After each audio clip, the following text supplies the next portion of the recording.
Band লাগিয়ে লাগিয়ে সব বসে আছে। মানে আমি বলছি না, তোমরা গিয়ে দেখো, ছবি তুলেছো তো, কয়েকজন তুলেছে তো, যে একটা রোতে 4 জন বসে আছে, তারপরে 3 জনের হাতে অরেঞ্জ ব্যান্ড। মানে প্রমাণ করছে যে বিজেপিরা নির্দলের, যে এত তো কানি হতে পারে না নির্দলের।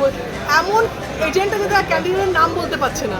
তুমি কোন ভাই, কোন দলের, কোন ক্যান্ডিডেট নাম বলতে পারছে না। আর যে কিছু বলছে হ্যাঁ হ্যাঁ করে সব লাফিয়ে।